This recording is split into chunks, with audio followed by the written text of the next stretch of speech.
안녕하세요. 단도박이 선생입니다. 오늘은요, 가족들이 느끼는 그 불안감에 대한 대응 방법에 대해서 한번 이야기를 해볼까 합니다.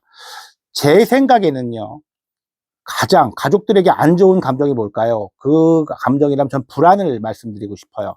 공동의존을 이끌어내는 가장 그 강한 나쁜 감정, 그것은 불안인데요. 분노도 있고, 슬픔도 있고, 우울도 있고, 여러 가지가 있겠죠. 그런데 저는 이 불안만큼은 가장 나쁜 감정이라고 얘기하고, 불안만큼은 무조건 대응을 해야 된다. 이 불안을 대응하지 못할 경우에는 공동의존뿐만 아니라 여러 가지, 그렇죠. 안 좋은 감정에 빠지게 된다. 저는 그렇게 생각합니다. 그 불안은요, 뭘까요? 불안은 예측이 안 된다는 뜻이겠죠. 예측. 내가 어떻게 해야 되지? 이 상황에서. 그게 두려움으로 생기고, 또 비슷한 상황이 또 되면 기억 속에서 다시 불안이 올라오고, 반복이 되죠. 그래서 어떠한 것도 못하는 거잖아요. 그 두려움, 불안, 언제 뭐가 터질지 모르는.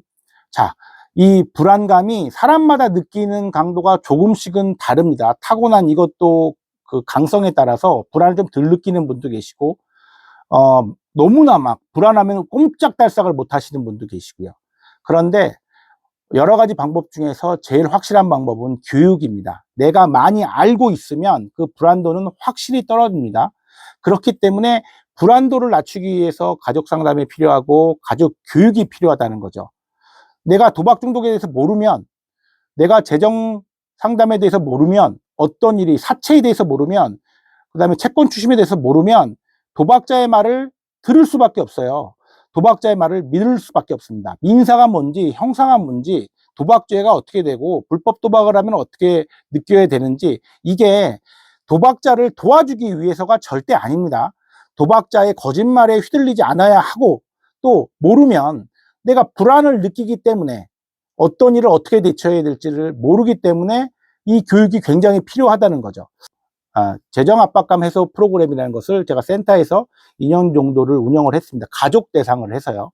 그럴 때 이제 그게 아마 8회기식으로 돌아갔던 기억이 나는데, 하기 전에 우리 불안도 점검 그를 체크합니다. 그래서 불안도가 얼마인지 매우 높죠. 36, 40 이렇게 올라갑니다.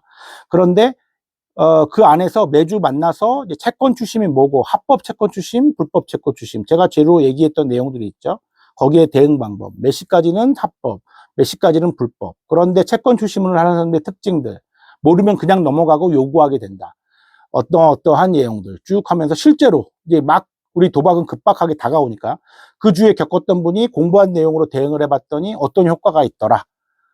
미안하다고 사과까지 받았다. 이렇게 하면서 마지막에 8회기에 끝났을 때 저희가 이제 설문 받고 검사를 다시 해보면 불안도가 엄청 낮아져 있습니다. 어느 정도 자신감이 생기는 거죠. 현장 실습까지 한다면 더욱 그렇고요. 중간에 위로까지 받고 격려까지 받으면요. 자, 가족 교육, 가족 상담, 이것은 그 대상자의 도박 문제를 같이 도와주려고 하는 것이 절대 아닙니다. 가장 큰 의미는 내 불안을 떨어뜨리기 위함이에요. 내 가족이 겪고 있는 문제를 전혀 모르고 있으면 불안할 수밖에 없습니다. 이 사람이 나한테 와서 돈을 달라고 그러면, 얘 돈을 갚아주지 않으면 감옥을 가는 건가? 감옥을 가면 절차가 어떻게 되지? 내가 알아야 불안도가 떨어지니까. 형량은 대충 얼마나 나올까? 이런 거에 대해서. 신용불량은 뭐지? 신용불량이 되면 어떠한 혜택을 받지? 자, 신용불량이 뭐지? 신용불량이 되면 어떤 불이익을 받지? 취업은 할 수 있을까? 취업을 할 수 있는 곳은 어디고 취업 못하는 곳은 어딜까? 왜? 그 궁금해하지 말라고 저희가 100번, 1000번 말씀드려도 계속 궁금해 하실 거 아니에요. 그거를 중독자에게 물어볼 수 있을까요? 본인이 알아서 불안도를 떨어뜨려야죠. 그러니까 알고 싶으면. 어차피 도박 중독은 언젠가는 치료가 가능하구나. 내가 왜 이 대리변제를 해주지 말아야 되는지를 100번, 1000번 들어서 본인이 납득을 하셔야 불안하지 않을 거 아닙니까? 돈을 갚아주지 않아도 별일이 없다는 것을 본인이 느껴야 될 거 아닙니까? 그렇죠? 자, 이 불안은 모든 것을 망칩니다. 우리 도박자들이 도박을 다시 하는 이유도 이 불안과 매우 밀접한 연관을 갖고 있어요. 그러니까 그 얘기는 다음에 하시더라도요. 제 영상을 많이 보시는 분들이 가족분들이니까, 가족분들에게 제일 안 좋은 감정, 그것은 분노도 아니고 슬픔도 아니고 우울도 아니고, 네, 불안입니다. 이 불안을 우리가 대처할 수 있는 가장 확실한 방법은 그 문제에 대한 교육과 미리 내가 예측할 수 있는 힘, 예상할 수 있는 정보 지식들을 습득하는 겁니다. 그게 단 한 번에 해결이 되지 않기 때문에 꾸준히 주기적으로 본인을 위해서, 그리고 그 불안도가 그렇게 잡히지 않는 더 심한 단계에 있는 분들은 당연히 신경정신과 외래진료를 통해서 약물의 도움을 같이 받으시면 더 좋죠.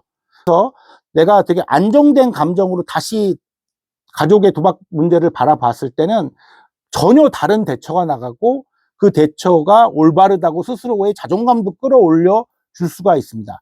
불안은 죄책감까지 끌고 오니까요. 자, 오늘은 매우 중요한 얘기를 드린 것 같아요. 가족 교육의 필요성. 불안도를 떨어뜨리기 위해서 불안도는 공동의존의 가장 핵심입니다. 네, 오늘 영상 마치겠습니다. 감사합니다.